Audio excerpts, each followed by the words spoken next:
Hello everyone, here's Path here. As the title probably says, or it should say if it's not being terribly rude to me, that this is the first ever podcast that we're gonna be doing. There'll probably be more of us voice actors later. Again, life happens, so there's not much I can do about that, but it's fine. We still have two others. So there's me, that I voiced my two characters in the series. I'm also joined with iDraws and Celestia. And for the whole time, we're gonna just be talking about the series. If people have questions about, I guess, the series in itself or any of our characters, that we're going to be answering as well.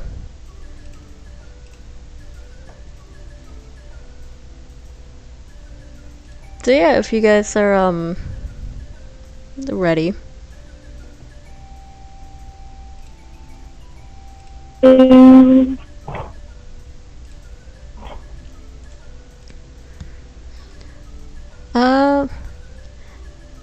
now it's just a now it's just a question of, because this was an old series that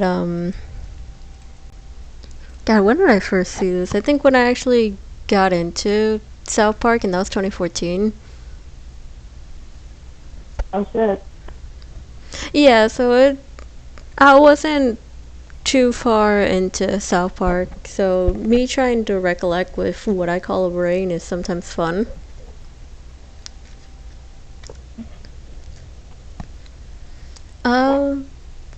God, the series is great though. I can't take away from that. It looks very much like the show, despite it all being made in a Flash program. To be honest, I'm surprised Jeff actually made this as a in a Flash animation. I'm impressed.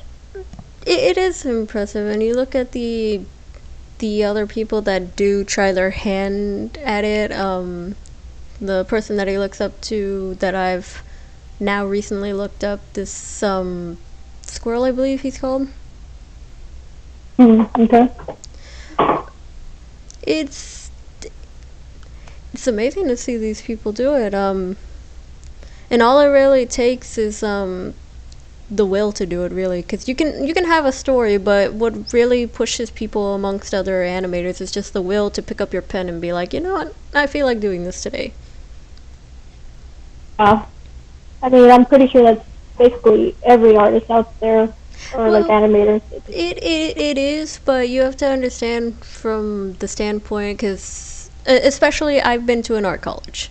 You have to understand, a lot of these people, they tell themselves they can't do it. They have this part of them that chews at the backside of their brain saying, there's no possible way I can do something like this. And I've seen a lot of them. I remember taking my basics of animations class, and a lot of them struggle to even want to pick up the pen to work in a Flash program. So it really differentiates for the people that do the animatics, the spare ones that I've seen, the good ones, versus the people that just do it for the sake of. Because there's a lot of people that put efforts into animatics. There's a lot of people that put effort into animations, just like Jeff. There's a lot of effort that goes into this.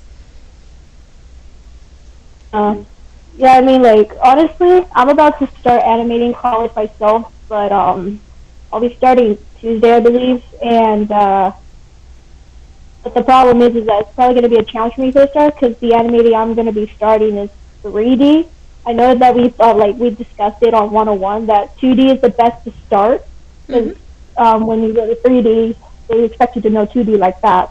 Yes. So since I'm kind of like, it's going to be a challenge, but since it is my will to like animate, I'm willing to take the challenge anyways.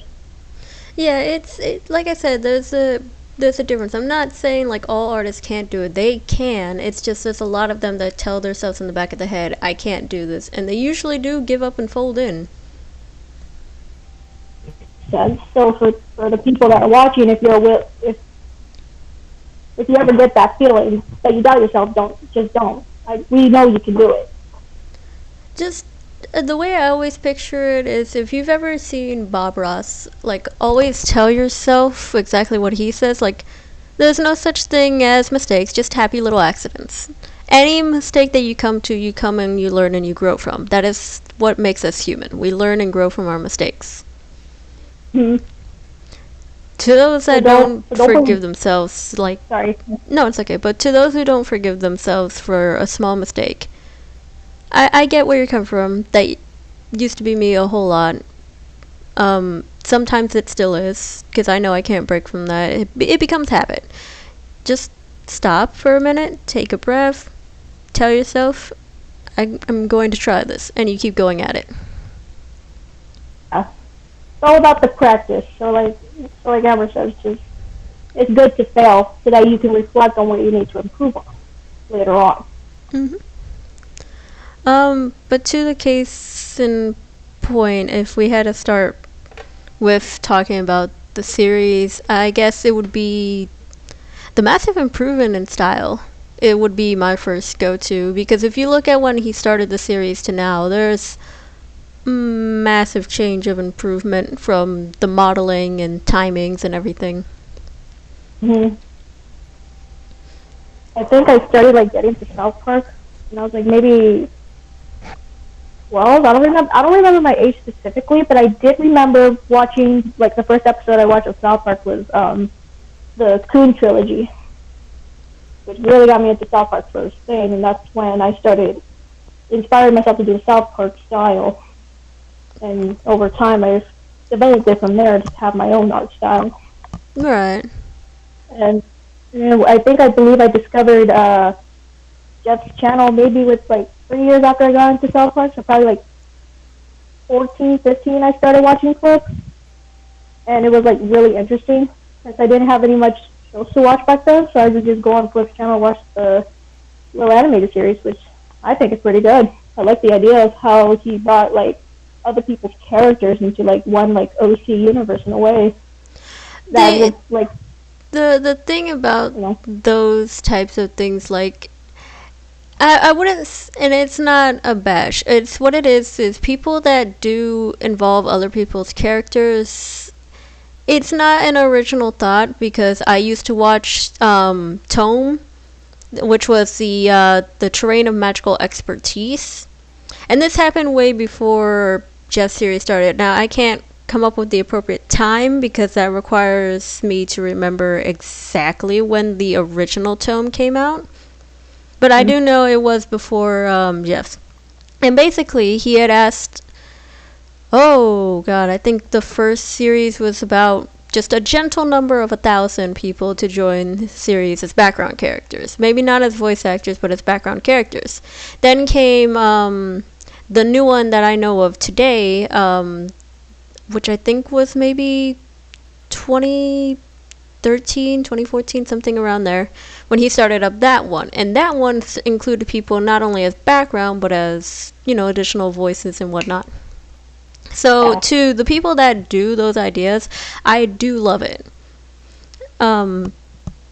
Do I know who's the original person that started the type of trend or the idea? No. But to those that do that, it's interesting, rather than having generic character and generic character. Not saying that generic characters to a series is bad, but sometimes it's nice to freshen it up a bit.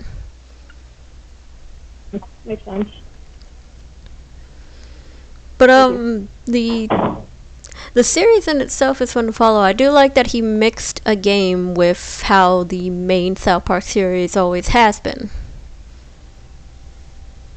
Because the mixture of the, oh god, do I not know the name of the game, but the game that had Scott Tenorman in it. Tenorman's Revenge. That one. To implement a game into the series and just kind of mix the story up is pretty nice. I like that villain idea. I was like, yeah, we haven't seen Scott Tenorman in like so long, so it's like this would be definitely worth the series to watch to see something like this happen. So let's see. How do we start explaining the series? I think also like to delve into each, I guess, episode. Each episode would be most appropriate to delve into, because you look at the first 2 episodes. That's the introductory to our characters. We got Claire and we got Rodell and a few others. Other Ray.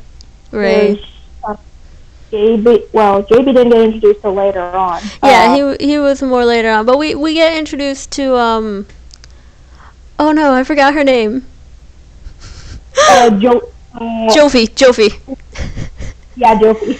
I almost said Jolene, but that's no OC. No, but you get introduced to at least 4 characters, and they're just not having the time of their lives. They're not.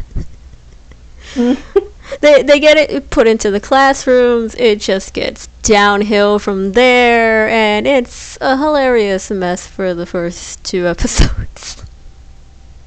That was pretty good. And then the 3rd episode, which combines the first and 2 to show, like, okay, this is how they met each other in the classroom. Guess what? We're in detention already. Another type of quote-unquote detention or punishment was to stand outside. One is near a wall and one is in a circle. Mm-hmm. And then it just gets even more just, like, amped up in speed, which I was laughing like crazy. Just, you have the robots that come out of nowhere. They got a Timbuktu, like, hey, how you doing? You just come out and be like, surprise, motherfucker. Which, was good. The fighting scene that was planned out in that time was also great. Mm-hmm. There sometimes I always have to, I just have to, I don't know how other words to phrase it except it's just amazed. Because, the person that did Terrain of Magical Expertise, I actually talked with him in a live stream.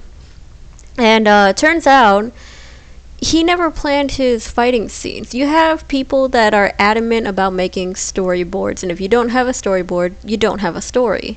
But in twice occasions now, in Flippery Brazie's occasion, and in Tome's occasion, they didn't have a storyboard. They just did whatever was off the top of their heads, and it comes out beautiful, and I love it.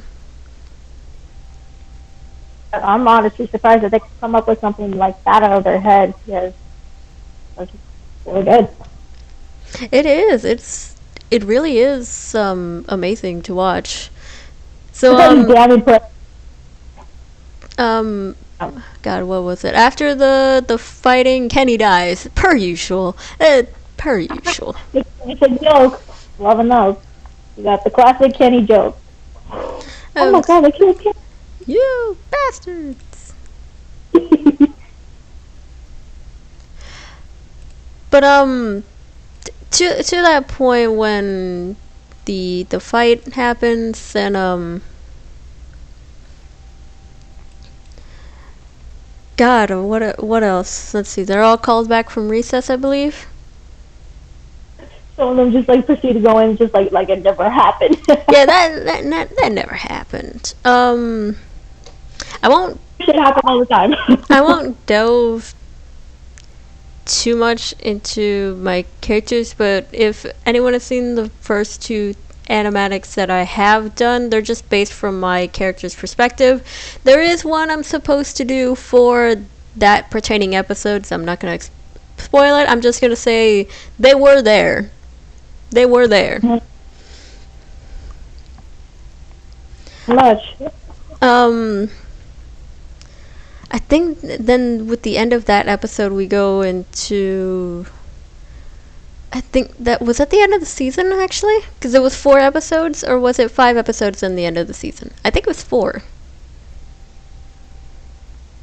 Then I remember that we stopped at, or Jeff stopped at episode 3, Act 2. That was the latest episode of the Untold Chronicles.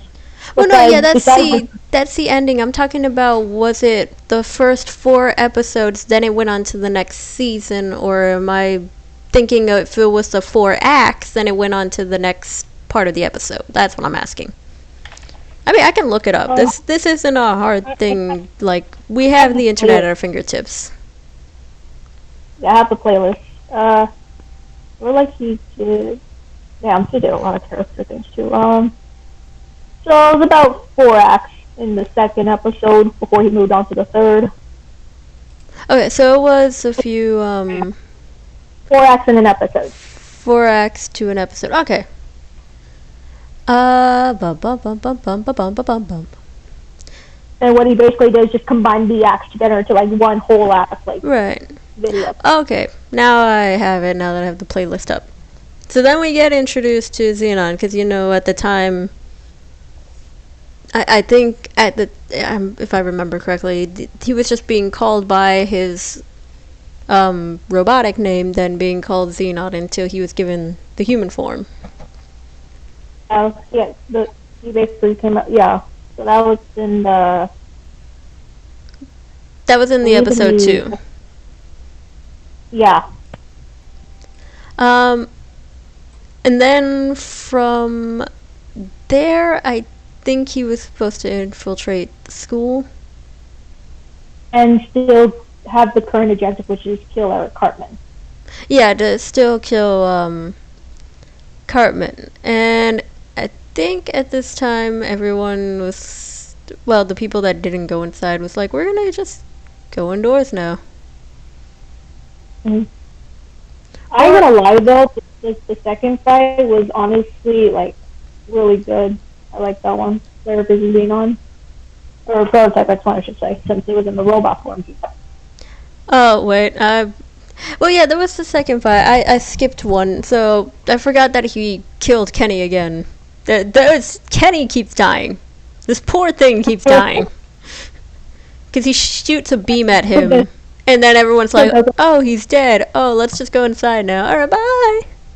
Kenny's forgotten.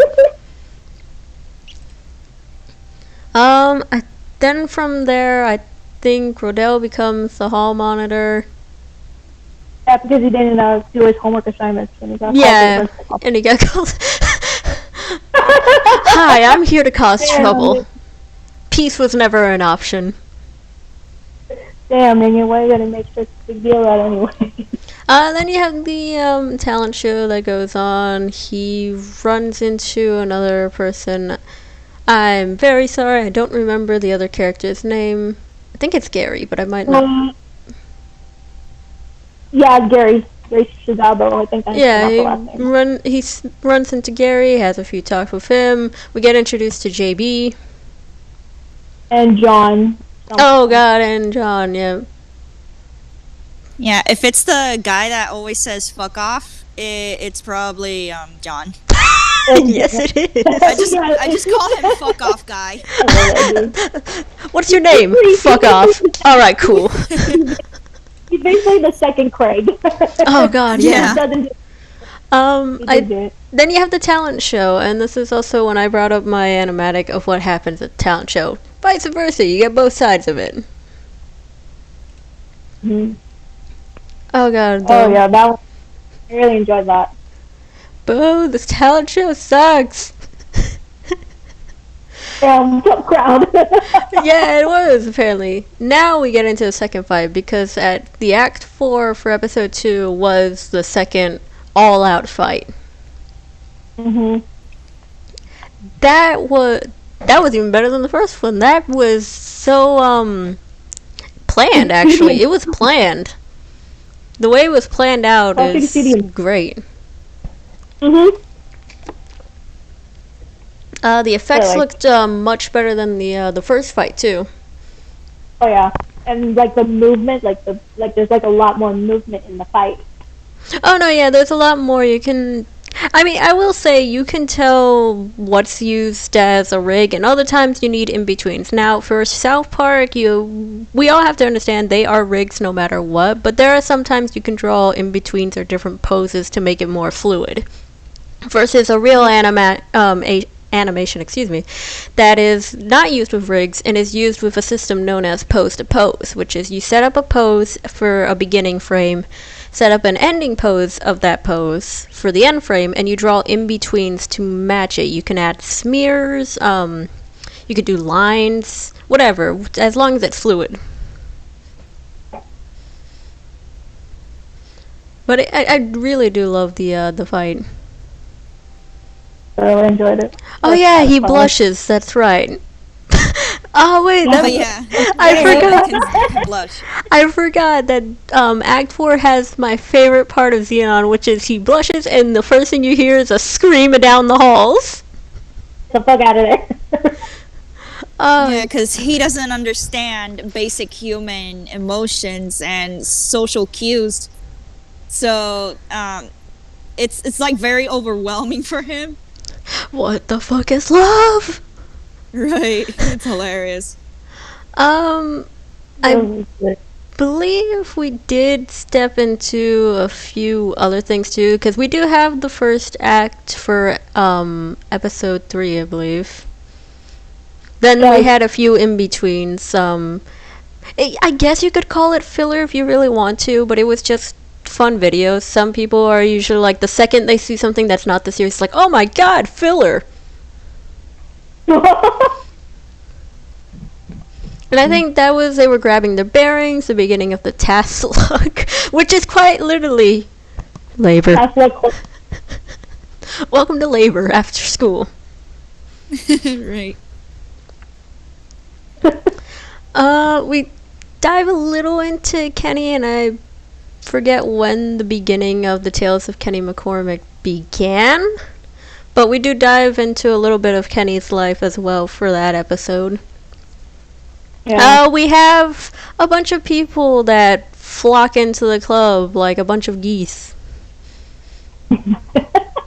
Even though it's just a club for running errands. It's so enjoyable, errands. I'm going home. Like I didn't know all of a sudden this was like a popular thing that everyone wants to participate in, but okay. I will say we have a bunch of characters, whether they be the main cast or the cast that was joined in later, like you have I that's joined in, and Celestia, me. There are characters here that I feel on high scales like a bunch of relatable, really.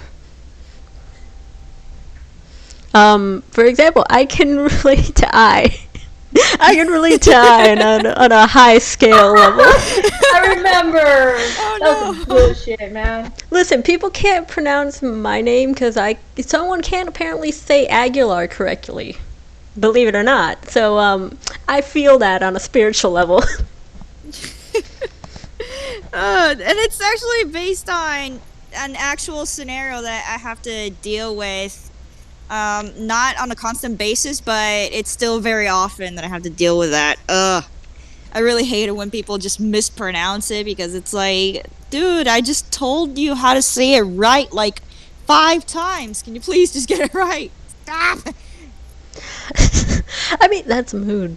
That's a spiritual mood.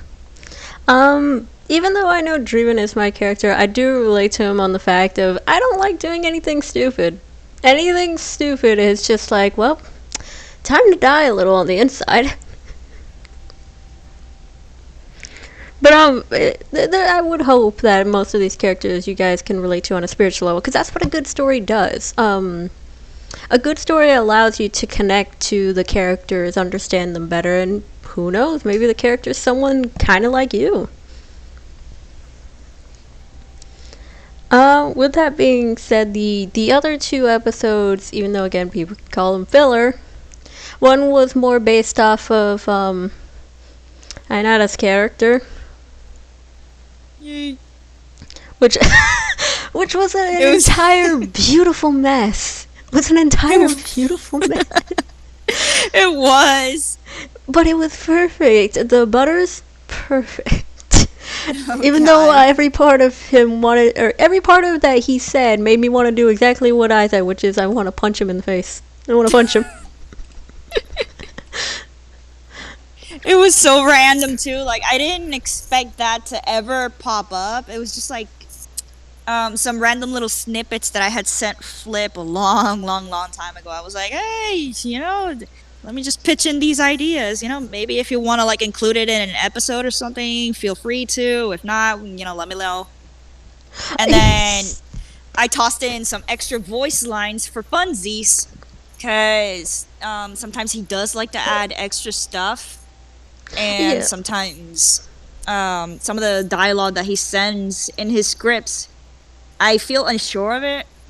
I'm like, oh crap, I don't think I did this voice clip right. Maybe this one will sound better. So I do a bunch of alternate voice clips in case one of them doesn't sound right. And I just didn't expect him to use all of that in a single random animation that he literally just made for me.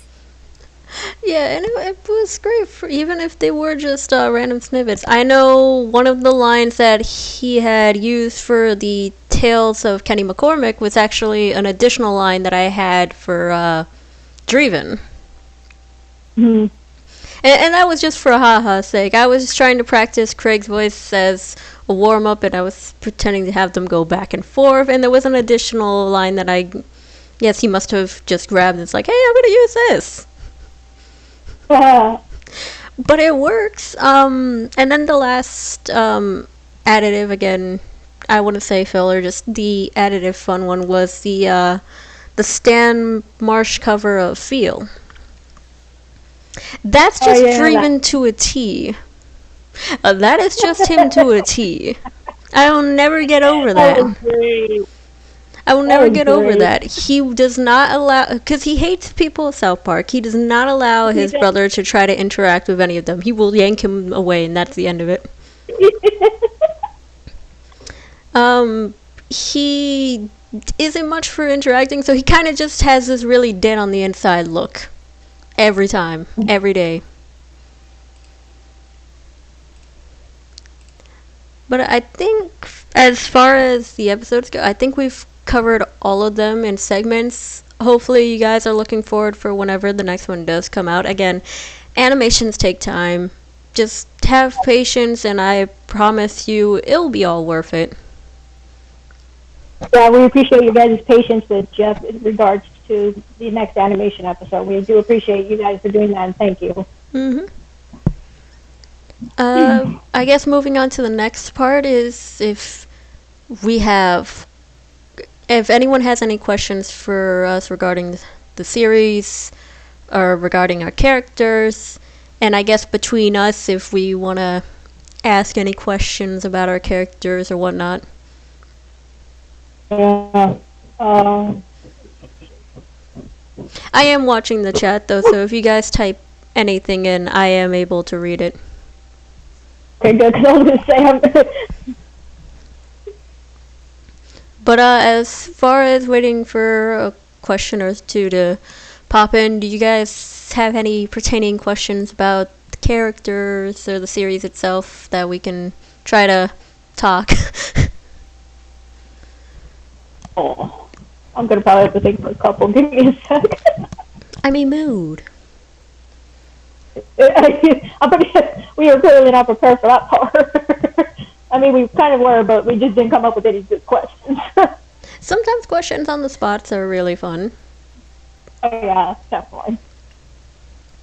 Because they catch you off guard more. That's just me, though. Why would you do this?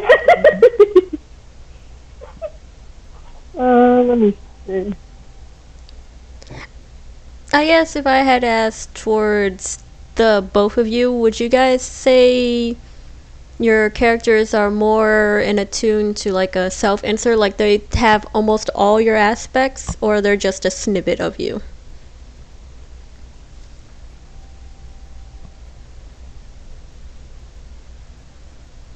Oh, the only, for Celestia, to answer that question, the only self-insert I put on regarding for Celestia is, her birthday, which is the same day as mine, which is June 19th. Okay. So, I think that's the only thing as far as I'm aware of that's a self-insert. Just the same birthdays, really. And I think you've told me before, but I know for the sake of the podcast, I is more based off of yourself as a self-insert, right? Oh yeah, absolutely. Yes. I was so uncreative when I first came up with her. Oh no. I was like, fuck it, I'll just like base it off myself, and then maybe I'll just give her some of her own traits later on. And then I got so lazy I never did. So it's more or less based on how I used to be as a child. That makes sense. You know, yeah, that would make sense. I was a complete smartass as a kid. They were beautiful. Yeah, and it would get me into trouble so much at school. Oh, jeez. Like, it did. It really did. But, yeah, I gave her pretty much almost all of my own aspects. Birthday, personality, small tidbits of info. And then, bit by bit, I started tossing in some random stuff I would make up on the spot. You know, to differentiate that it doesn't fully represent me as I am now. Right. Let's see. I'm trying to think of other questions because I'm just here. I'm out here. I am my head out.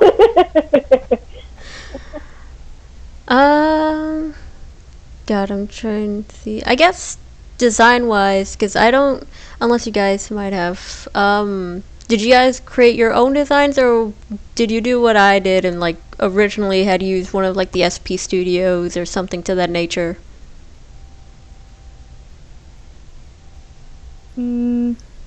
It depends. Of course, for I just used some screenshots that I took of the character that I had made for the Stick of Truth. Oh, fantastic! Like that was the literal design that I came up with. I just did Stick of Truth, took some screenshots, and then boom, OC right there. I think the only one that I actually put a bunch of effort into creating a 100% original style was when I made Izzy. Okay. And holy crap, that took forever. Fair, designing a character does take a while. Yeah, she went Yeah. through a couple of redesigns before I finally felt satisfied with how she looks now. Remember how many redesigns she went through, if you can? Mm-hmm. How many redesigns did she go through? Let's see, Izzy went through about 4 redesigns. Oh, nice. The first one was so completely different from the way she looks right now. Because I had first come up with her back in 7th grade, I think. Holy shit. Yeah, she even had a totally different name and everything. Different hairstyle. I think the only thing that she still maintains to this day is the little stripe patterns on her sleeves and the fact that she's blonde. Everything else was just completely changed over time. Okay. Um, Okay then. You answer your part, and then I found an answer in the chat that I'll ask after you're done, Alexis. Okay, so Celestia's current design right now was definitely made in SP Studio. The only changes I put personally is the wolf ears and the tail stays the same. The ears I kind of make it look like more like a Neko way style. You know what I mean? Mhm. If I remember Celestia clearly, when I first made her way back, she wasn't actually named Celestia. She wasn't. The first character I created that was my OC was named Angelina, because I got the name because I was playing. This is completely off South Park's topic, but I created Angelina in like an old ass game. You know, like Mice and Sky Heroes. I don't know if you guys heard of that one. Right.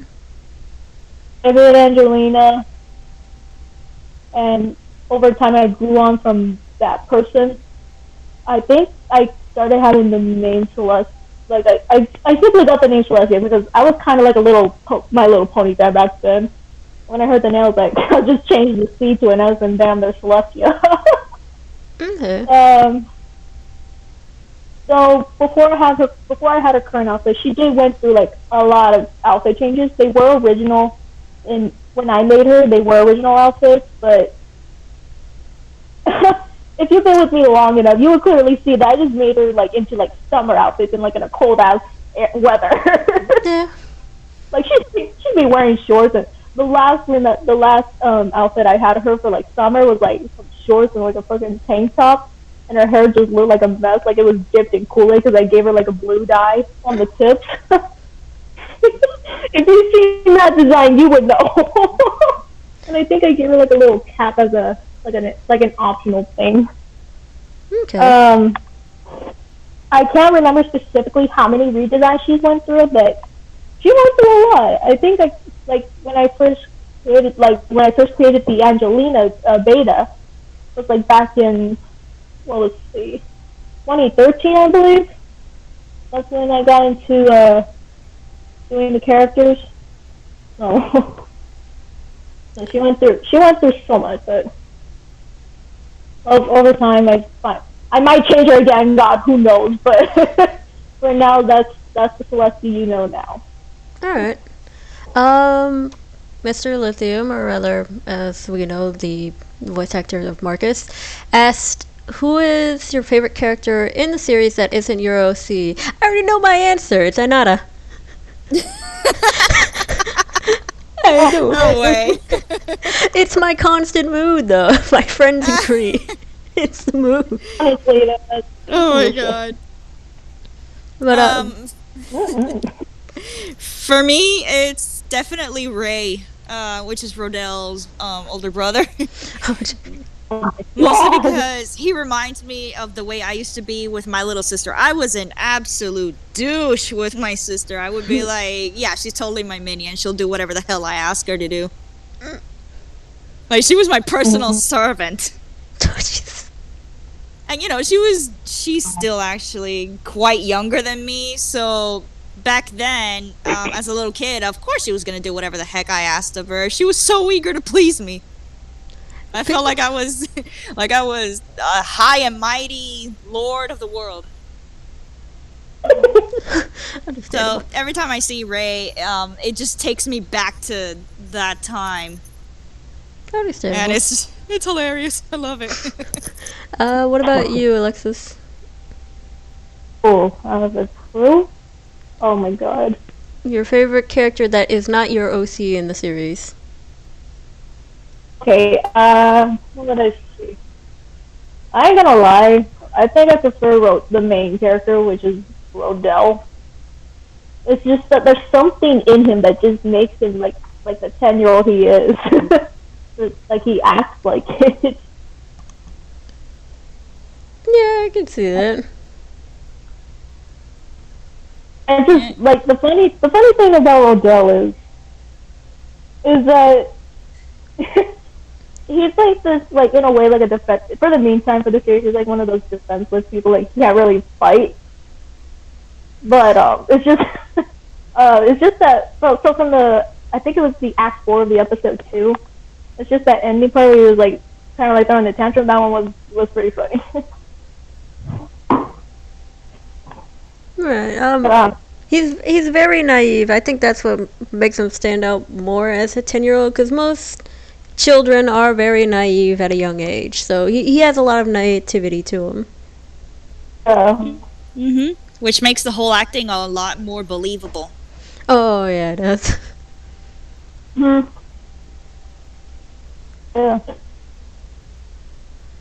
I'm trying to think of other questions. I don't know if you guys have thought any. I was checking the chat to see if we had anything pop up. Oh, no, it's alright. Don't worry. I'm staring at it, too. I don't know, this is probably going to be like an obvious question, but for the OC, I should say, excuse me. I don't care. What would be considered their go-to activity every day? What would be their go-to activity? Oh boy. It would be somewhere between watching very cheesy anime and just stuffing her face with food. Me! Oh, yeah. Me on a spiritual level.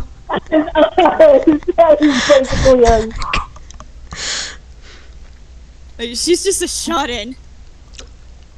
I mean, if you give her the chance, If you give her the chance, she's definitely just gonna like prefer to be alone, eating a lot, and just watching silly cartoons all day. Hey, I join her. What you talking about? So then would you say she's more introverted or extroverted based on that? If she's like by herself, definitely introverted. But if she's around people that she likes hanging around with, like friends, stuff like that, she's slightly more extroverted. Just not in Gotcha. a social butterfly way. Okay, you know what? Fair enough. I guess, and I know some of these were answered, I guess. Since we haven't gotten all the audio, what I can do is pull up the questions that were asked the last time to us and also use those, because I know us trying to think of questions is like letting steam out of your ear and hoping that something pops up out of your brain. Right. Yeah, we might as well just answer whatever questions we got for because so far I was just like, I can't think of shit. Me, that is my brain right now. That's everybody. That's my brain right now. It is on fire and I can't do anything to save it. To think while I'm eating like these Valentine candies that I got half off at a fucking store. Yum. I was with my mom and we were trying to figure out what the hell we were going to eat for lunch. And all of a sudden when we first entered the grocery store, we see first thing Valentine's candy half off. So I was like, he was like, okay, go pick something. So I was like looking. I was going to get like the freaking Hershey's with like the different variety bars, like Goodness, the Good bar, the Crackle, things like that type. Until I like found like these Hershey's. It was like a chocolate but with strawberry filling inside. So I was like, oh shit, okay, I'll give it a shot. I grabbed that. My mom grabs all the fucking M&Ms. It's so bad. Okay, I found some of the questions that were asked. So, since I have the document open, I will read all them, even though some of these are not me. Some of these are not me. Do you want to like? Should we like do our characters to make it like more interesting, or should we just say? I know for some of mine, I will be doing the voices of my characters for some of mine because that cannot be avoided, unfortunately for me. If I see that it reads their name and not mine, my brain instantly says do the voice. Yeah, I think that would make it more interesting. Just so you know, folks, I'm not going to be able to imitate freaking Celestia's voice like a freaking okay. It'll be really hard to tell the difference between me and my character because I always use my regular voice for it. No, it's okay. There is a chameleon in this document. Hello? I'm assuming that's one of you who opened this document, but no one's telling me who's the chameleon. There's just a chameleon staring at me, and it's one of you.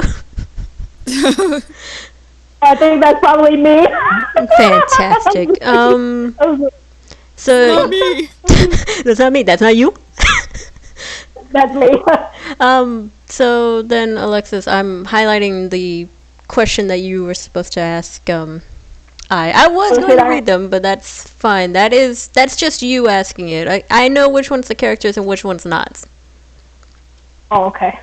That's why I was going to handle it, but if you're in the document, I'll just highlight what you're supposed to be asking. Okay. Okay. Oh, I basically already asked her this question. I just didn't remember if I had it in the doc or not. 10. But, well, this was, okay. You know, I'll handle it with the phrasing. So the question asked, what is your everyday activity? This is not in reference to your character. This was more towards you. What would be your everyday activity? Oh, for me, drawing. It's mostly drawing or just dealing with some of my pagan activities. The drawing is a mood, though. If I can get a chance to have a crack of drawing one or two, and I will go ahead and draw. If not, I'll probably just be staring at my screen for a bit till my brain can figure out what it wants to do. Yeah. to be honest, I thought you were going to say watch JoJo, because I know you like that shit a lot. That too. Like, I try to multitask. I'll be watching JoJo while trying to draw at the same time. But then I lose focus somewhere down the line, and then I end up paying more attention to the computer than the paper in front of me. Yeah. Yeah. I can't help it. I get lost in those beautiful muscles. Lovely. They're calling out to me. Let's see. This was a while back, but Jerome Gyran, however you pronounce that name, I'm sorry, I'm gonna butcher it because I have no idea how to pronounce this. I ran. He ran, Gyran, something like that. Whatever. We give us Good old what's his face. Good old, who the fuck are you? They had originally asked me how strong Dreven and Alder's bond is with a 1 through 10 scale. And I wrote it exactly the way I felt, so I'm going to end up reading it exactly how I felt about the question. There is really no scale that will do their bond any justice. In Flip's series, I have them set to their Season 2 versions for a reason, because their bond is one very strong despite despite many of their arguments. Their parents had once stated before, or rather their father, like, the Romolius will always have their backs for or each other's backs till the end of time, such as their bond.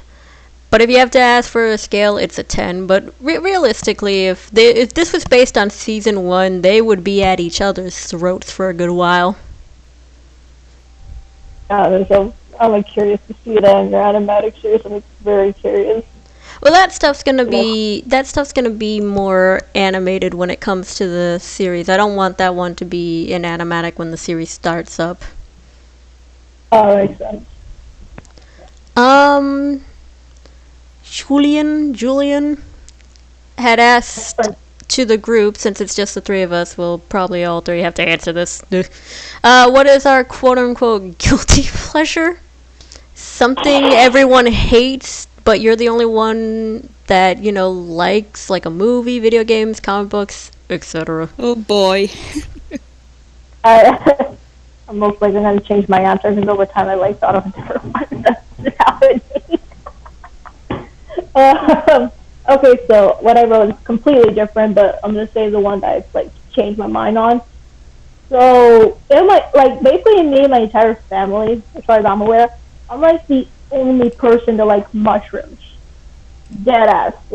If my family sees me eating mushrooms, whenever we go to Olive Garden, we get those stuffed mushrooms. My family be looking at me all weird and shit, and they're like, "What the hell are you eating?" It's stuffed mushrooms. You want some? Hell no.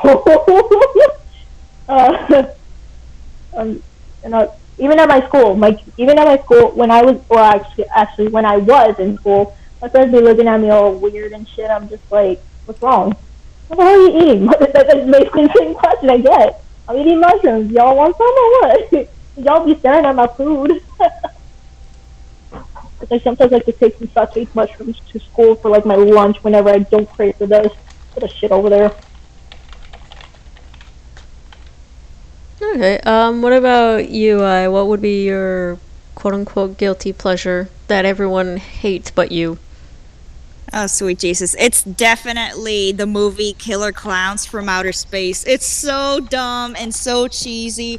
The special effects are so bad and so 80s that sometimes you can notice, plain as day, that the actors are wearing gloves rather than actual prosthetic alien clown hands. But I love the movie so much. It's so dumb and it's creative. It's oddly creative because, come on, alien clowns from space that use weird guns that can shoot cotton candy that can disintegrate you from the inside. Come on, that's fucking creative and cool. Freaking love it. I actually have the movie on Blu-ray and I watch it as much as I can. I have to check that out.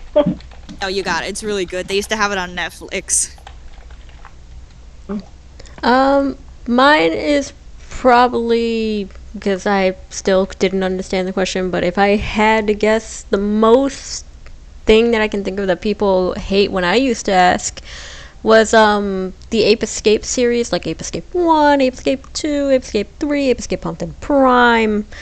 I really did love those games. They're the best. The character development, you can complain about the voice acting, but I just really love the stories, the creativity behind it, and Spectre. Spectre's the best villain. No one can tell me otherwise. That man is both stupid and smart in a package. Dude, you're the only one. That was honestly my go-to game too. Like I used to play the Ape. I think it was the first one I used to play on the PSP. Yeah. And whenever I don't like I used to play that, and I used to play another one called Wipeout Pure. But it was definitely the Ape Escape, because I just picture a villain that says, I have the best plan ever. I'm going to chop the world in half, give half to my monkeys and give half to the humans. Bitch, that thing ain't gonna be living. The motherfucker ain't gonna be living once you do that. But that's just me. I had asked you guys, this has nothing to do with me, but I guess, what is, if you want to do your character's voice, you can, but what is the main reason Celestia joined the Task Club, and what is the main reason that I joined the Task Club?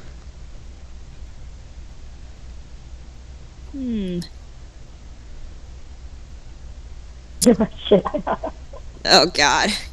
I was like thinking of a good answer because that one really caught me off guard. It kind of was meant for that. It kind of was meant to catch people off guard, to be honest. I was like, why are you here? Right. It's like, why did you decide to join a club that's only about running errands? I don't fucking know. The only answer you really need, I don't fucking know. I need a sip of water. I'm gonna try my best, but I can't guarantee it's gonna be the same shit. Okay. I can fucking do it. I guess I could try. Try right here. Oh my god. It's So close, ladies and gentlemen. Oh my god. Okay, but I'm just gonna read it how I'm gonna read it. I can be a sucker for helping people out, except for my enemies. Once I saw what this club does, I thought, why not, and came to join it to do what I love to do. I will not rest until I help my fellow friends and self first. I don't know what I was saying.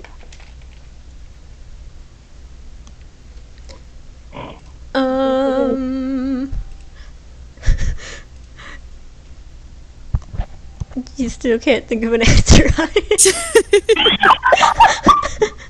Oh god, is it like for us, or is it like all the characters that we voice? It would be for just who you particularly voice, so I would mean more asking your character Ainara than you.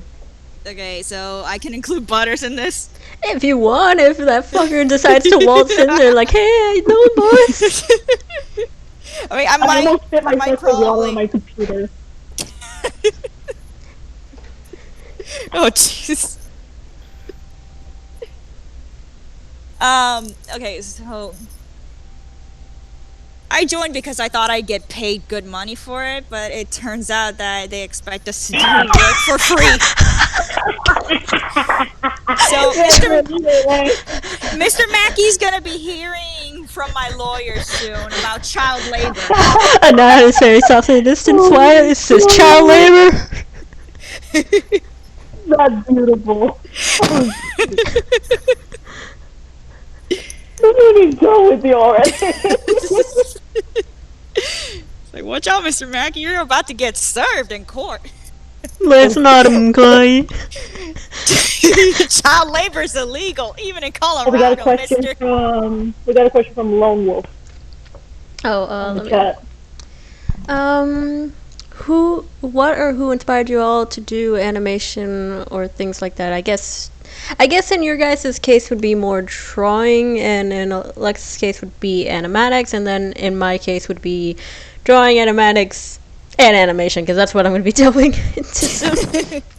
I get all three. You can start first. Okay. Well, for drawing, it's just something I've been doing since the first time I ever picked up a crayon. Although lately I've had some difficulty maintaining the motivation for drawing. So hopefully I could get back into that soon. But for voicing, I was surprisingly I was a very lonely kid growing up. So most of my source for entertainment was cartoons. And I would find a lot of these random cartoon voices so funny that I would start imitating them. And eventually, it's something that I figured I wanted to start doing. So voice acting has been really fun to experiment with.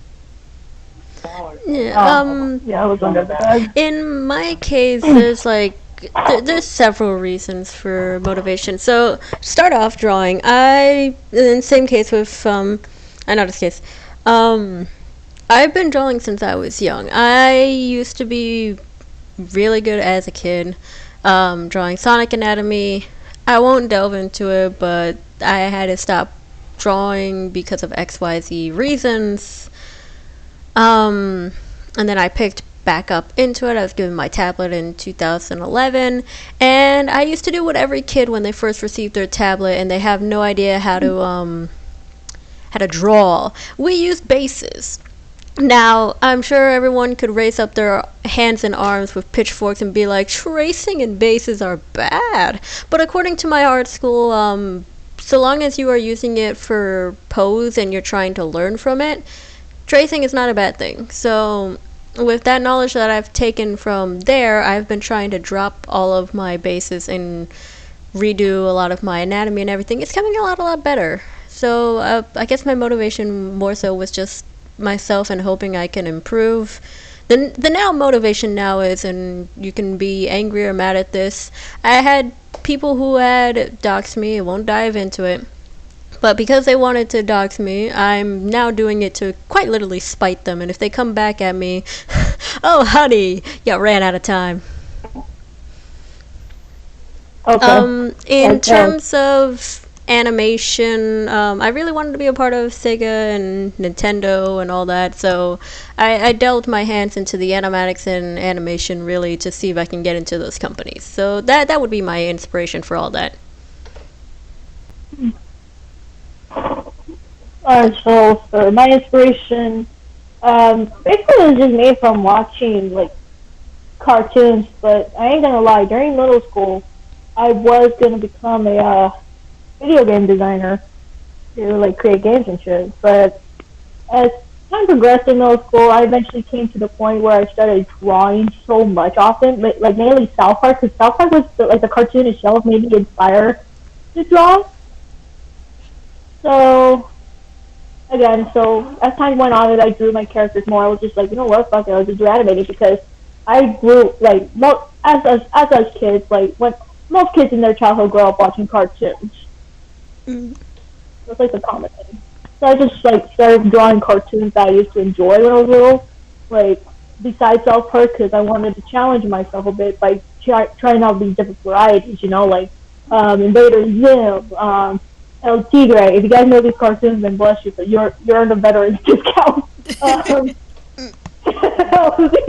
So there's El Tigre, there's Invader Zim. What else did I try? I'm trying to remember what other cartoons. KKO, Let's Be Heroes. There's that. But for those that want to draw, I'm sorry, this is off topic, but for those who want to draw, I think that's another good thing too. Like, try to challenge yourself. Try drawing other styles. Because that's when, at the point, I started coming up with my own. As I try to fuse some of it together. So shit, I'm off topic. You're fine. But case in point, it's pretty much, I think, for all three of us, we were inspired for what was in front of us, whether it be cartoons.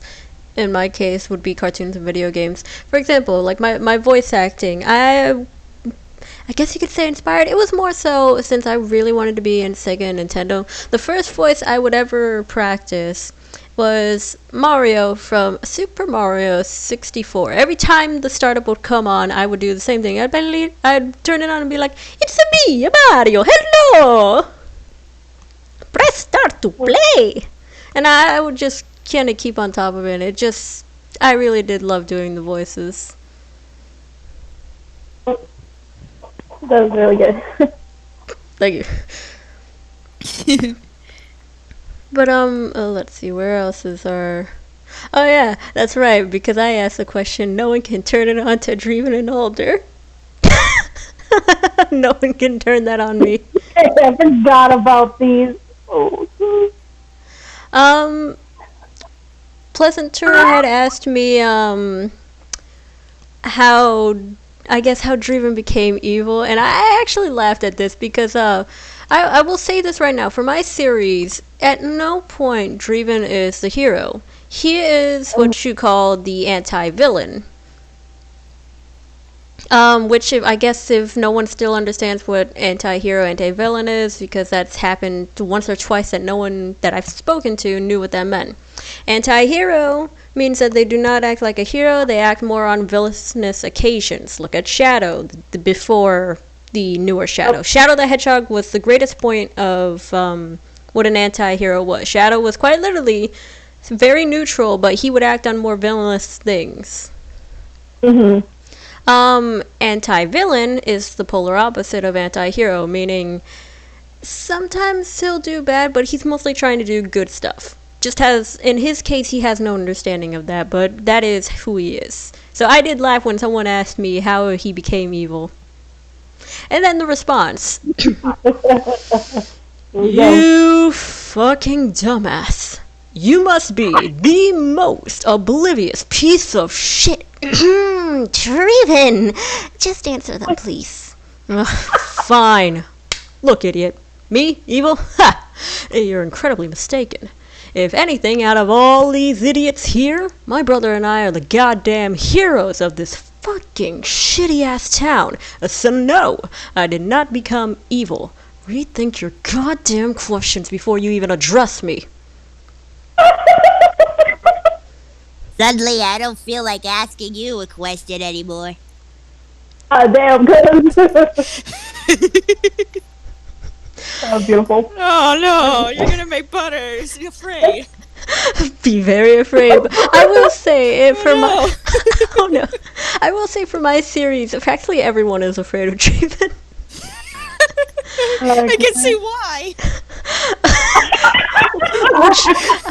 I'll put it to this is not so much a spoiler, but I did one time made a Kahooti because I really wanted to quiz people funny stuff about tidbits about my town, Alzuma, and I will ask you guys, and I think maybe Alexis remembers the answer, but Alzuma hates South Park. Can you give me a reason why? Oh shit. It doesn't have to be like a very tangible thing. If whatever first pops into your mind, why they might be aggressive with South Park.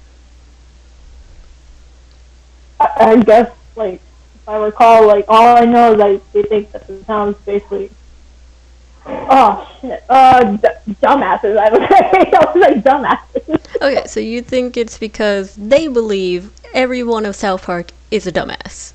Do you have any idea, or you're just blank on why they might be aggressive? It's been a while. You told me. I know you told me, but I just couldn't remember. I think it's probably because they're the very few amount of people that actually have a sense, a common sense. Both are really good reasons, honestly. To be honest, and I always love saying this, they have no reason. It's just because that is an adjacent town, they hate them for making noise. Oh, I knew it. I was like, wait a minute. It's like, oh fuck, they're making noise. We hate you. We haven't done anything. This is our parents' fault. I hate you. Oh my god. But yeah, Dreven is okay. So season 1 and 2, Dreven, he still is very brash, and when I mean brash, he says whatever he is well, whatever he's thinking of is going to be out the top of his head, whether offensive or not, he doesn't mean to. So, yes, if you guys interact, or if your characters interact with Dreven, be very prepared for a small boy screaming, because that is mostly what he will do at you if you talk to him. Unless you're his friends, then he'll be a little bit more calm. Yeah. I would love to try to see either Celestia or Ainata try to be friends with him and see how far that goes. Oh no! I think I would probably be butting You're heads not with him very often. and I would definitely love to see that happening. You ever wanted to see two bulls with horns bucking heads? That would be them. I have no doubt that is actually what would probably happen. Let's see. Lone Wolf 100 asked, how when Flip is adding your characters to the animations that are made or others, how do you transfer the voices in person? So, we don't do our voices in person. I think all of three of us can agree we just send them through email. Yep. So it's basically we record them, and I know Alexis's case. She has to go through Audacity and do a tuning so it sounds like her character. In my case, I don't have a tuning. I wish I did. Sorry for this, but I don't really use Audacity. Okay. I just I found an app on like when Jeff said I was gonna revoice, I was like trying to find an app on my phone. So this app on my phone is called Voice Changer. That's how I got Celestia's voice. But, okay, so yours is a voice changer. But it's not like that expert, you know. Okay, so yours is just a program, but in the same case, it still is a voice changer. In my case, I don't have a voice changer to my voice. For practicing all the voices, I can do a really good example. You know the Jason Griffith Shadow the Hedgehog voice, right? That was like really deep in that damn 4th Chaos Emerald. Yeah, I remember that. Okay, I'm going to do Shadow. Where's that damn 4th Chaos Emerald? So there's no changer on my voice. I can just do it on a will. And I think for your case, unless it's Butters, you don't really voice change unless it's for Butters. Nah, I actually have no idea on how to tune my voice or pitch it or anything. Oh, okay. I do use Audacity. I do use it, but that's like to record the voice clips. Okay. But when I'm trying to change my voice for a specific character like Butters, it's just random tricks that I do with my mouth and my throat. Okay. So that's cool though. So you and I are both the same. We have a controller of our voice, which is, it's to some people it's weird. To some people they actually do like it. I remember my art school used to really love when I did the voices. Regan asks, how long does it take for us to finish the lines? If someone can't do the lines, we can do the lines with ease. I think you mean send in, and Flip does let us know like when to send them in, or when we can try to send them in, or when the due date's close, things of that nature. I don't think it takes me that long to finish lines. Honestly, I do mine all in one go. I think the only time I've had to redo a line is if I not stutter. I slip two words together and it just becomes a blur and I have to redo it.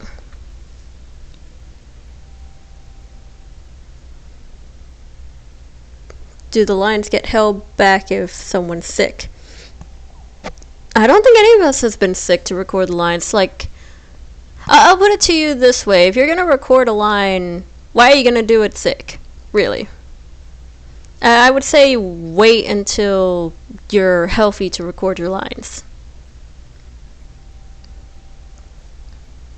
But yeah, I don't think it takes us that long to do our lines. If I had to time myself, it takes me about an hour and a half, maybe to 2 hours at most.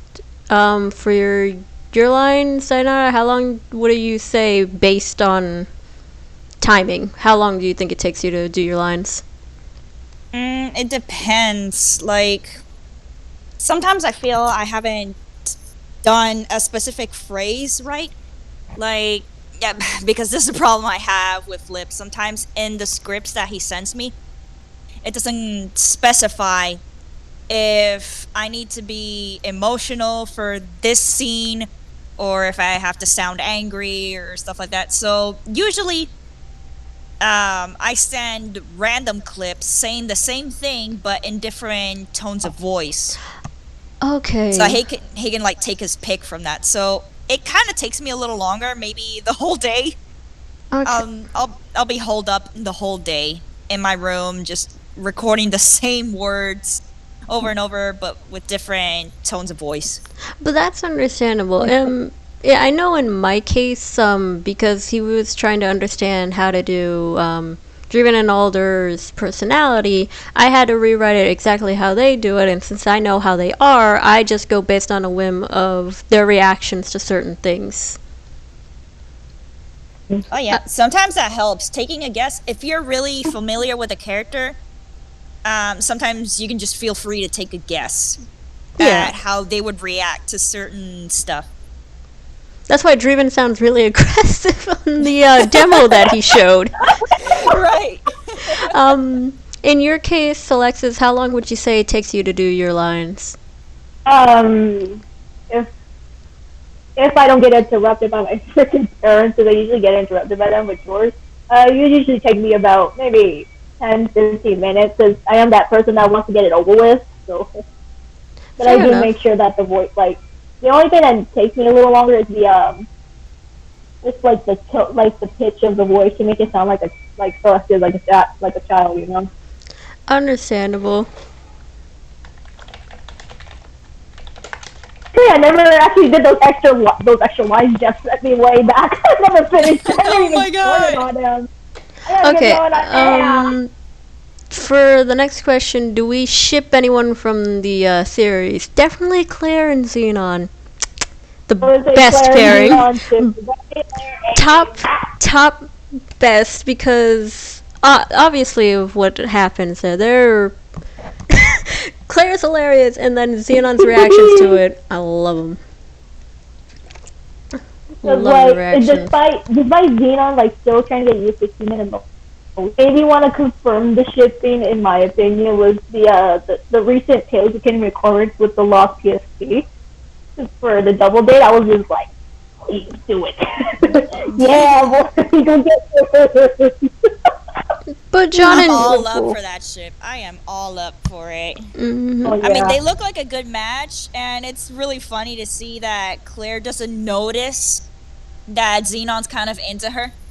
Mm-hmm. So it's really exciting. That's what makes it interesting. That's what makes the shipping interesting. Because imagine, like, in the end, she finally finds out that Xenon is actually fucking Prototype X1.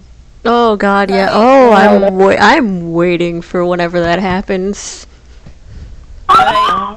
Oh my god, what if she finds that out after she realizes that she's fallen in love with him? Oh shit.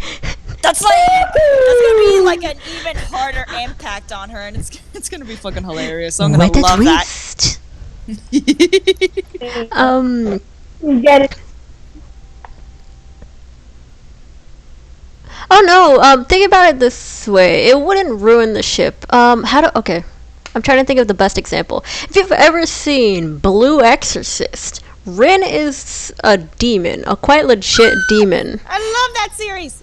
And the girl knows, when she finds out, she doesn't hate him.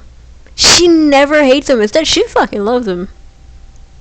None of them ever really hated him. I think the one that mainly hated him the most for it, oh god, I can't remember his name. I have the poster in front of me, by the way, but I can't remember his name. But there was only one character that really just wanted him dead, but everyone else was like fine with him, and it never ruins the ship. So to be honest, I think she'll have a fight with herself, like, maybe this isn't for me, but then she'll probably recall to the times that she did like him. It's like, you know what, he feels more human than robot, I'm gonna stick with him. So I don't think it's gonna ruin the ship.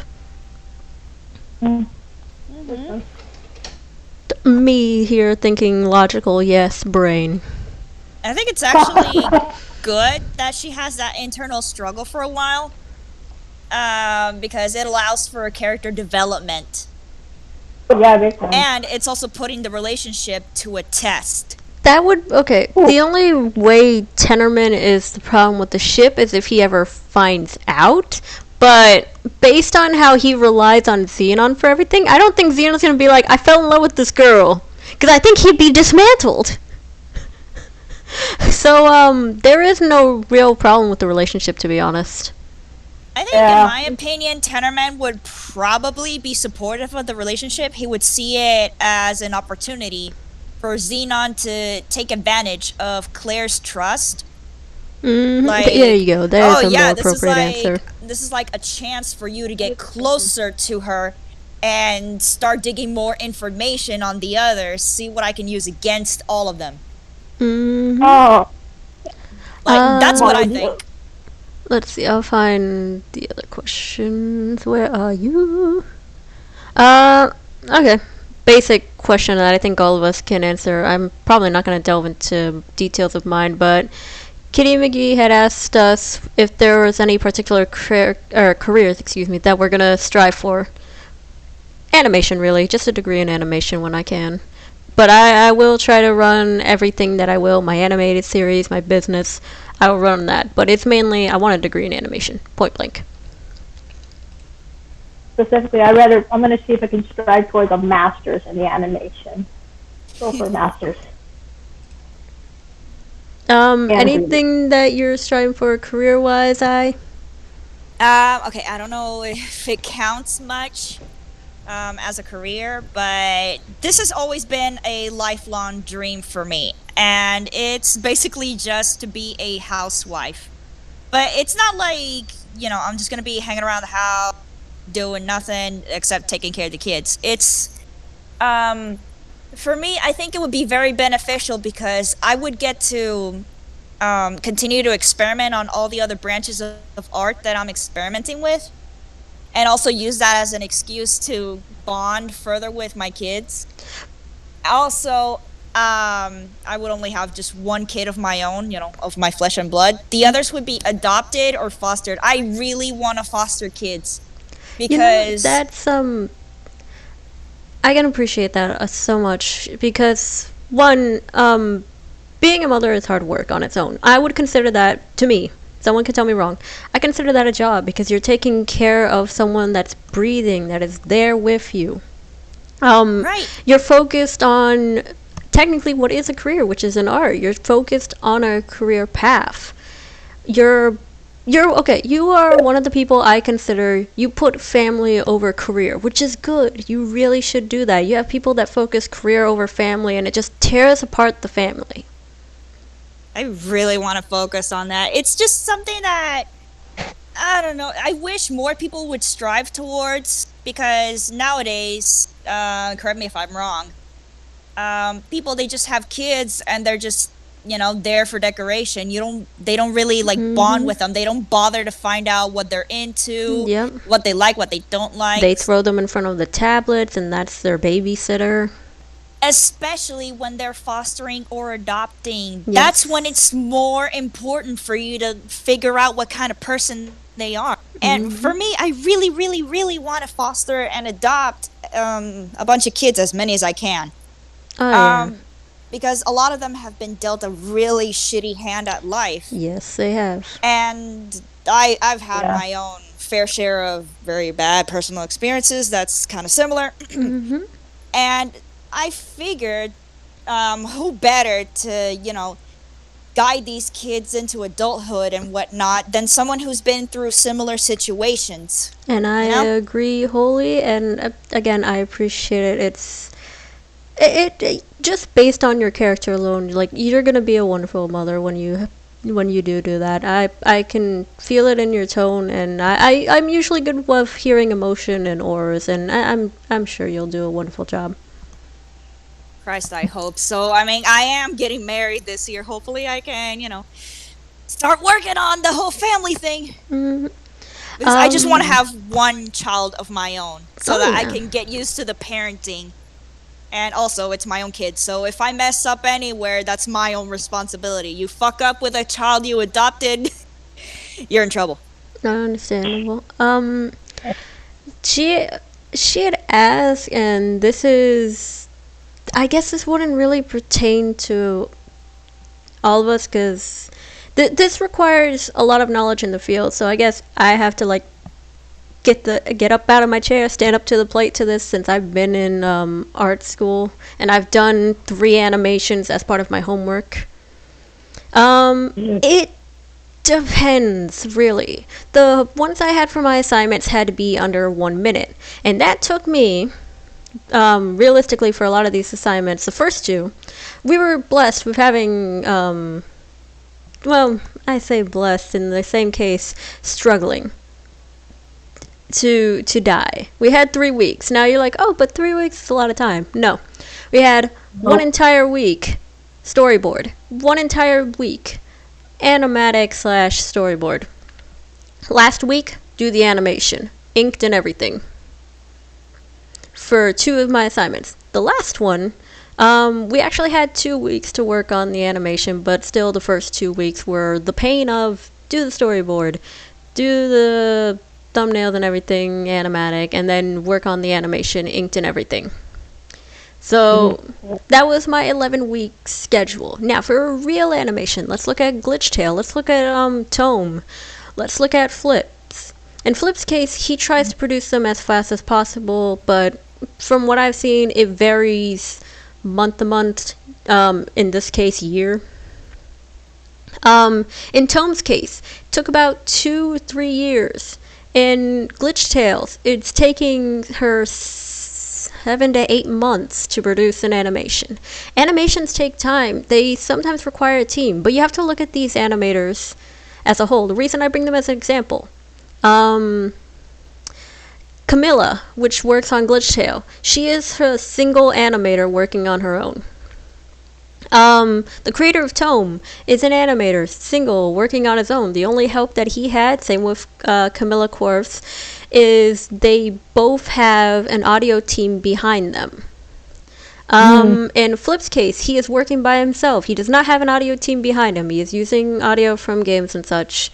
So it takes a lot of time. You can't expect these things to be mass produced. Look at an animatic. My animatics took me about, the first one, 4 to 5 months to finish. The second one took me about 2 months because I was trying to rush them, which is why that one is a little less time.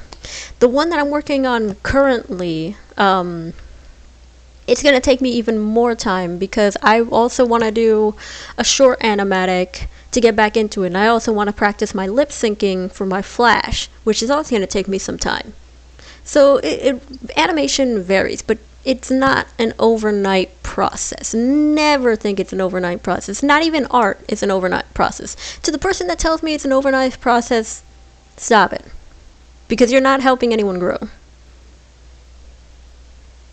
If you want to be supportive about people, you need to take a step back and look at how much work goes into these things. Appreciate it. I don't care if you have to rewatch it 1,000 times. You know how many times I've rewatched Mew the movie, or Mewtwo Strikes Back the movie, Pokemon 2000, Pokemon the third movie, and I appreciate it, rather than badgering, oh, when's Pokemon gonna make another movie? Because it takes so much time, and I appreciate every detail. So for the moment, just, if you're gonna do an animation, take your time. The only person that's going to hate it is you, because if it doesn't come out the way you want it, you're going to hate it and probably delete it. Yeah, like Amber says, it does take time for one person to do like even an animatic, because I actually had my first taste in animatic for the first time, because I actually made it for Amber, I made it for Amber because she's one of those people in the world that like inspired me. Plus, she actually was the one that taught me like some of these tips and advice on how to make it. So, and I do thank you for that. So from that one animatic that I made for her, took me about a couple days, to be honest, because you have to like work on the frames, you know, and it depends on how good you want the animatic, like the quality, to go, because that's another thing that depends on the time. Mm-hmm. Another thing. I mean, if you want really bad quality, and I'm not bashing the people that used to use Flipnote, but there was some really bad Flipnotes back in the day. If you want bad quality, hey, do like those people that used to do on Flipnote, that they rushed, and the end product was not that great. Mm-hmm. Trust me, I remember reading some of the comments. It's not a fun time for that animator, but they're the ones who rushed it. And it's just a flip note. A flip note is 99 layers.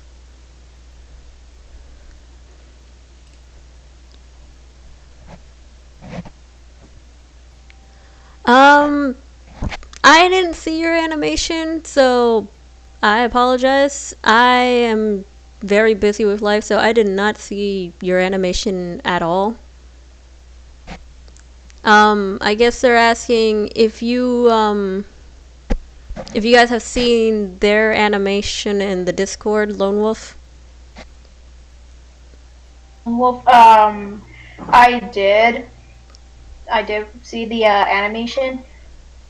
I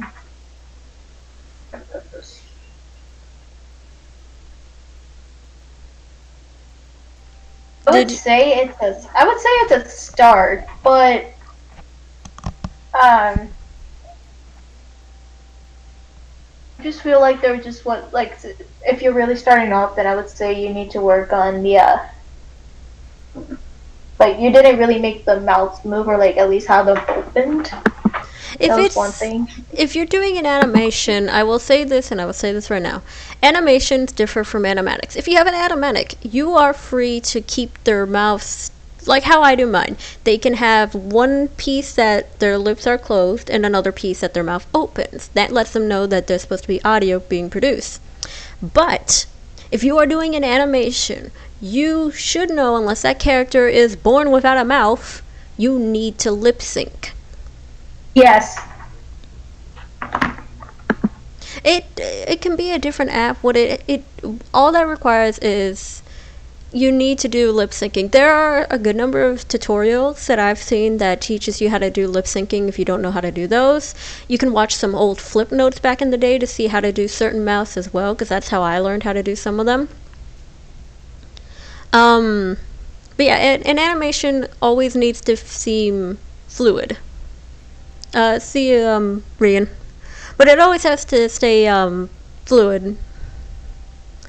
In the case of an animatic, you really don't have to add much fluidity unless you are going for that. And most animatics don't have to have voices. I've seen a number of them that they're just based on a song.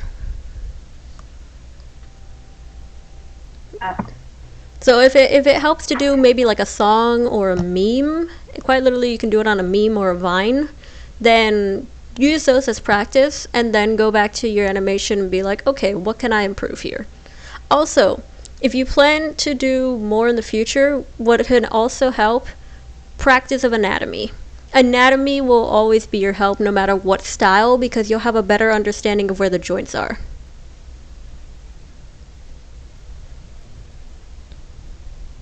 Let me find the rest of these questions. Oh, yeah.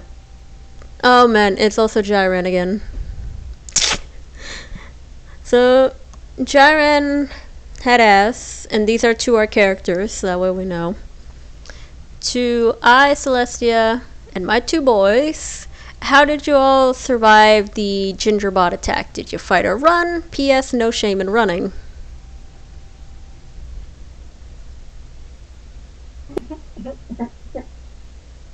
I fought. Yes, that's Like, it. I'm not gonna let I'm not gonna let anyone lay a finger on me and live to tell the tale. It's like you put your skanky claws on me and you'll be pulling out a bloody stump. Jesus, Amber. Oh, I know. I just said Amber. Oh my God. But Celestia, how did you survive? Did you run or did you fight? Okay, I'm gonna change my answer a bit on this one too, because honestly, it would sound like in my the voice. To be honest, I wasn't there for the first gingerbot fight at the school. I joined like little time afterwards. The second gingerbot attack, I did fight, but you don't get to see how I fight right there. That's gonna be a first story. Alright, oh god, I'm reading their answers again. I will say right now, if you hear my voice, he does... It's gonna sound like he broke the fourth wall, and I'm really sorry, but sometimes he does that. No worries. You know, if you actually paid attention to both Alder and I's perspective, as well as the real event, and the other perspective of the battle, you notice we didn't run away, idiot! The only true people who ran away were the damn South Park children because they have no idea how to battle. Draven, don't start, please. No. This one isn't getting away that easily. Motherfucker, open those damn eyes and ears of yours and pay attention to what's happening. And another thing, fighting those robots, a fucking cakewalk compared to the shit we've been through. So fuck you and fuck this question. Please excuse his behavior. But yes, we fought and survived. How is just, well, it's already been shown, so we wouldn't, or shouldn't have to explain it really. Maybe go back and revisit those events to figure out? Oh my god, I feel so bad for Draven for this question. I didn't either. I was just hiding in a locker. Nobody cares what you did. Okay.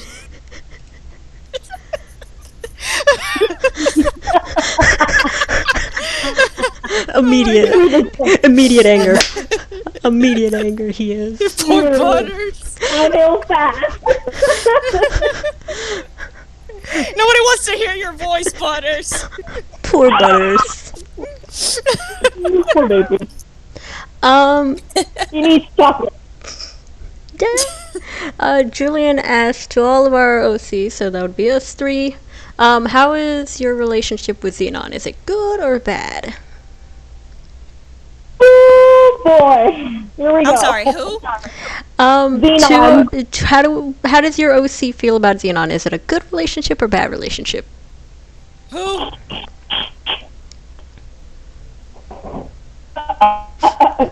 Oh shit. I want to trust Xenon for one goddamn second. Don't believe his bullshit.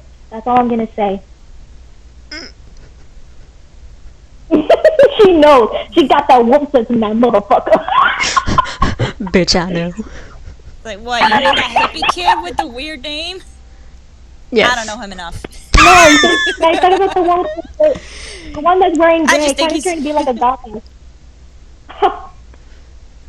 I'm just thinking he's got to be a hippie if he's stuck with that kind of name. I feel bad for him. His parents cursed him with that horrible name. Man, his parents must really hate him. Jesus Christ. Oh boy. I'm curious about Drake. I think he's going to be the same reaction, but who knows? Dreven, no. Dreven, yes. You know what? To save face, we're gonna say he's our friend. Mm-hmm. Friend. I want to see that animation so badly. Just that one. Just that one scene. I just want to see that happen. Just like, yeah. He's ready to kill his ass.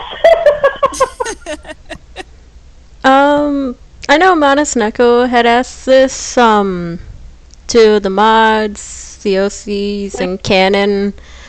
For me, I'm gonna skip mod because I really don't want to delve into this question for me because it's not a fun recollection for me. No worries, Amber. No worries. But if you want to include the mod, you can. I'm just gonna do it for my two boys. But Manus Neko had asked, who is your first friend? Um, so, as the moderators, for me to answer this one, I can't specifically remember my very first friend, but I do remember my first friend in elementary. That was this girl named Brooklyn. She was kind of like me. Like at the time, I was like still like I was still like that hyper person. I was like I had like still had my disabilities like autism, ADHD, things like that. She was like similar to me. Like we had a lot of things in common, and we would play every single day nonstop. Like even at recess, like even when we had like group time, we like whenever we were able to be in groups to do activities, we would go together as always. And then I can't remember if ever invited her to my house, but it was like we were like the best friends in a way. One day, like what was sad about it was that one day I had to transfer schools when when I was in third grade, I believe, fourth grade, and my friend was just crying because she didn't want me to leave. And since then, I haven't really seen her, which honestly I wish I could see her again. But yeah, for Celestia, I believe if I recall from my answer, I think the first friend was Kenny or an OC friend. If we're talking about OC friends, I would say her first friend would be Angel Wilson. If you guys remember that person, that No. character. Yeah. So, but if it was a canon character, it was definitely Kenny. Kenny was her first one. Okay. What about Nainara? Oh boy. Jeez. Shit, my first friend. Okay, it was first grade. So this was way back in 2001. It was this little girl. Her name was Carolina. And she was blonde, but we both had the same hairstyle back then. Almost all the little girls had the same hairstyle. We had like a short bowl cut. Oh. And I would wear a lot of ribbons in my hair. And we were both very into horses. Mostly because her family had horses. They had a horse farm. So, of course, for me, that was fucking paradise. I was like, yeah, you got horses in your house. Oh my God, your parents are the coolest people in the world. Oh, man. I used to visit often, and I didn't get to ride the horses because I was afraid that I would fall off. I was a very tiny kid. And those horses were fucking huge. Oh, shit, I know that feeling. Yeah, the best I could do was help wash the little baby ponies. Oh. It was smelly as heck, but it was fun doing it anyway. So I got to play with little ponies. And then we would head over to her room and just play with all these pony toys that she had. She was super adorable too. She looked like a little doll.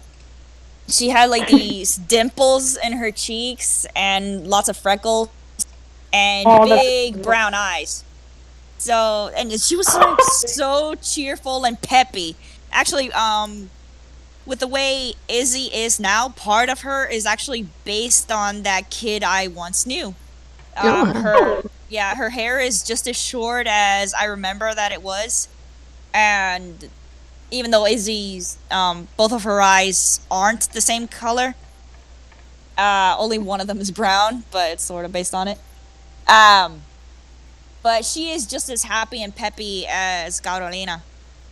I haven't seen her. Like really simple. Oh, yeah, pretty much. She was kind of like a real life Shirley Temple. She was very extroverted, and as a little kid, I was very extroverted as well. So we would both be playing outside, and it was like really fun. It was like something you would see in a happy-go-lucky kind of movie. And then after that, I moved away, and I haven't seen her since, I don't know, maybe third grade? Yeah, I haven't seen her since third grade. But, yeah, hopefully, maybe someday I'll see her again, or catch up to her. I don't know. In any case, if you happen to watch this someday, Carolina, hi! I still remember you. For you, Brookie, I missed you. I wish I never separated from you. Right. As for oh Jesus, I don't think I remember who I made out to be her first friend. I think it was Kenny as probably well. yeah. I think it was either Kenny or Butters. I remember it was a canon character. Oh. I'm pretty sure it must have been Kenny. Probably. Everybody wants to be friends with Kenny. Who doesn't want to be friends with the kid that dies often? Oh, Jesus. I've always wanted a friend that will die on me. I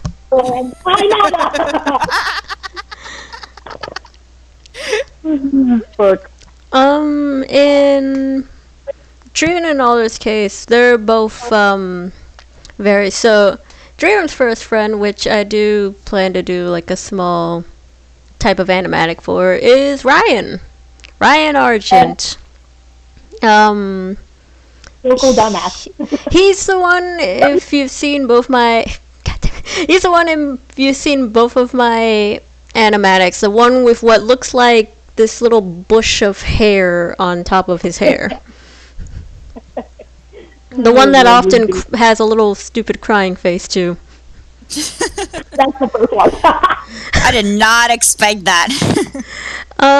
There are reasons for it. I do love the both of them together. The reasons for them being friends is, I guess if you want to think about it, heartwarming. Probably the only people that would get spoilers, and I know I gave it to Alexis before, would be you two, because why the fuck not? But no one else can know until time has come. In Alder's case, surprisingly, it's Kyle. Kyle is his first friend.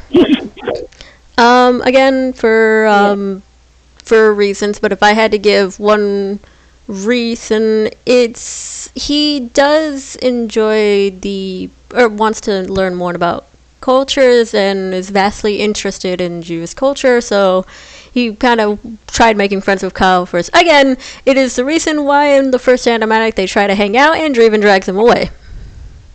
Bad, Draven, bad. I just want to hang out with my friend. Nope, fuck off.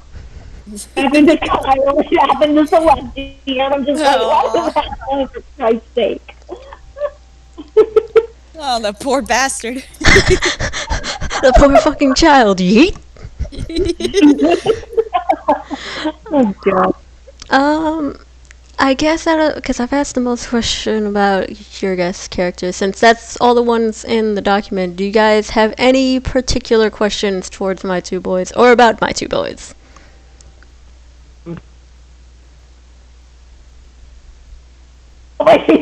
Oh, shit.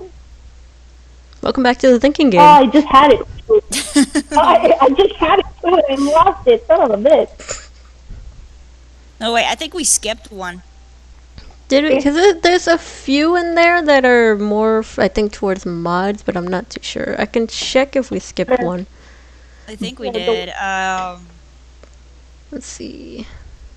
Says, no, that's the Look Club. That's not us. Not us.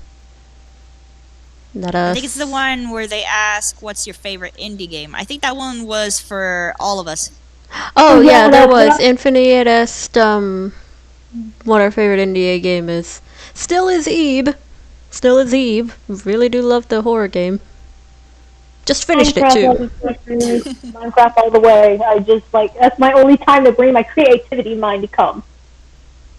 Plus, I'm actually trying to use it right now to make the my animatic series, the Pentagram Project. Alright. What about you? What's your favorite indie game? It would definitely be Bad Father. Ooh. Or The Witch's House. Both good. Yeah. They're both really good. Yes.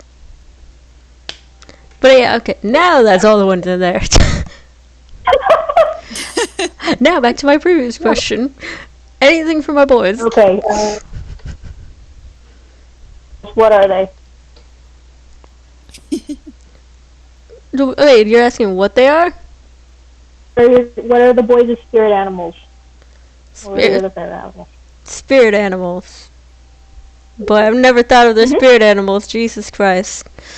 Alright, if I had to make an educated guess with Dreven, I think he would be, a wolf. Because he does act like a lone wolf majority of the time. Yes. Alder's case, I don't think his is so much a spirit animal as how he feels, but yes. A hummingbird. Small and gentle. You have to hold him gently. That's adorable. What about you, I? Oh, same question for me. As a spirit animal, what is Bears. Bear. it? Bears? Yep. Yep, bears. Bear. They're so cute and fluffy, and they eat a lot. Yeah, they do. Yeah. And nobody fucks with a bear, man. No one No, they ever don't. dares to try to fuck with a bear. Nah. And if you're dumb enough to try it, you're fucked. It's like, nice knowing you. I can see the resemblance on you, Ainara. Right? And also they do symbolize in many cultures bravery and self-confidence, which is pretty much traits that I hope to have. Listen. So, yay. That's really Okay. cool. Any other, oh god, any other questions pertaining our kids or fucking boys?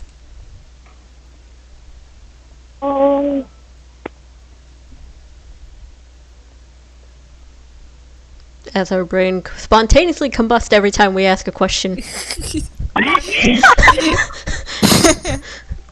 I don't remember if I had asked this before, but are Alder and Draven twins by chance? Yes, they are. Ha! I figured, because the way that their dynamic is with each other, it kind of resembles the whole dominant twin versus submissive twin thing that you see in most shows. Yeah, I did not even think about WoW. But yeah, they are twins, so they both have, I'm probably gonna butcher the name, and I'm sorry, heterochromia. Ah! And I think I've pointed this out before to a few people. I don't think I've done it here, but under Dreven's bang hides his blue eye. His brown eye is always exposed. In Alder's case, his is reversed. So where, oh god, I have to like put my hands like if I was looking at Dreven.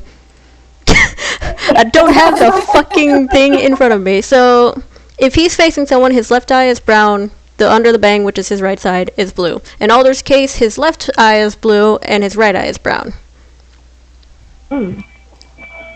But they both have heterochromia. Blem. Fantastic! I can't do it again. Heterochromia. Thank you. It's okay. Izzy has that too. Oh, they're dying on me. Her left eye is brown and her right eye is green. Okay. But yeah, they are twins. It is exposed during the first season, I would say, episode 1. Or if you're really ballsy, you'll watch the, I guess, like the prologue, or as I told my friends, kind of like the episode 0, which shows all the background of the Romoliuses, how they came to where they're at, and the before. I'm trying not to expose a lot of stuff. Like I said, probably when this live stream is over, you two are probably going to hear it, or I'll bring up some of the examples, but no one here in the stream can hear it. You just get this quality. No spoilers for anyone. You're not allowed. But yeah, they are twins. But I had not even thought of that. dynamic, really. I just figured because sometimes I would rewatch the scenes where they're included in the animations. Mm-hmm. And then I would just try to analyze their personalities and their dynamic with each other. And I was often thinking, they're really like those type of twins. And they kind of look alike. Are they twins? I would like constantly be trying to figure out random bits about them. Oh no, yeah. If you have any spontaneous trivia like after, I am more than willing to talk about it, show some pictures, because trust me, I love them. I love them to bits. Oh, so Lone Wolf asked a question. If not asked already, did you guys ever look back at an old drawing and think, oh lord? Every day. Yep. Every day. Yep. Every waking moment, I see you there. I remember seeing those too. Every time I open my folder, this folder actually of mine has a bunch of old drawings. If I were to grab an old drawing and slap it in here, I'm pretty sure the both of these two would see it, scream, "Dear God, what have you done?" Because the old anatomy scares me every time. I have like 3 whole notebooks from high school with really crappy drawings of old poses. I wish I had my art portfolio, but I don't have it right now, so I'm just like, fuck. But yeah, that's a common with all artists. If they see an old piece of work, sometimes it could even be recent and old. Maybe it's like a day or two, and they look at it and it's like, oof, what was I thinking? Mm-hmm. It's a common thing. Have that moment. Yeah, we are our own worst critics. You are completely correct, Kitty. I wholeheartedly agree with that. We will be the first person to bash ourselves and question, why did we waste our time with something? For example, I have something in here that's about Waluigi, and I always look back and it's like, why did I waste my time drawing this? No.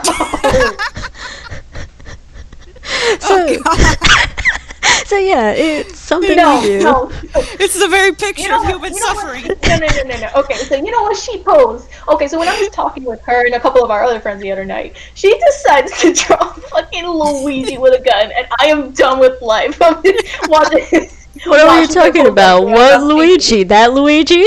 No, get that out of there. Why would you do that?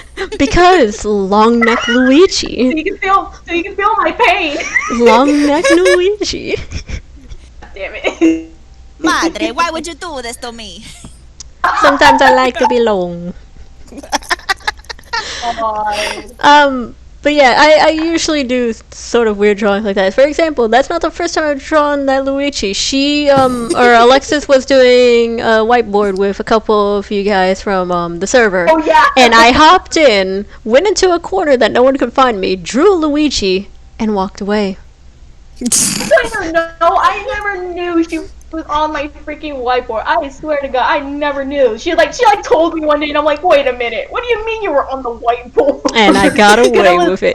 It was me, and I believe it was Kitty and Minty that was with me. And I got away with it. Last time. I'm like, wait. But yeah, I didn't even pay attention. I think with that being said, I think we've answered the most that's been in here. It's about to be 2 hours, and like I said, for the people that are in the stream, without trying to keep you held down, I would like to let you guys go. Again, probably after the stream, I'm going to be talking to these guys about some of my series. I'm sorry, you can't see spoilers. That's why this big black screen says not allowed. But we do plan on making more podcasts like these at some other point. What I'm hoping and planning is at the end of the month. Again, it would be more appropriate if we can all come up with a date. I know people's lives are busy, which is why this makes this extremely hard to plan. No matter how good we can come up with a plan, life says, hey, would you like to be punched in the face today? Just that one day, I was just like, that was out of hand, and I do apologize. That was out of hand. I just became an asshole for that 1 sec. It's fine. It's okay. Just believe me, as excited as someone can be, it usually happens. You get so excited and you get disappointed right away when someone says, oh, hey, I can't do this, or hey, change your plans. Unfortunately, life says, hey, it's time to do something else. Yeah. But we will make sure to do another one of these in the future. Again, we will try to plan this out as appropriately as possible, without life getting in the way. Because life is a roller coaster. No matter how many times you try to get out of it, life's going to change. The reason it does it, and I've said it before and I'll say it on the stream, the reason life always punches you in the gut because it's always trying to prepare you. There's a reason these things happen. I'm not saying like, hey, a bad thing is a good thing, but it is trying to prepare you for the worst to come. Makes sense. Yeah. But with that being said, we'll catch all you guys in the next time. Hopefully this is more planned out and there'll be even more of us to keep doing this. But till then, we'll see you guys later. Bye, guys. Bye.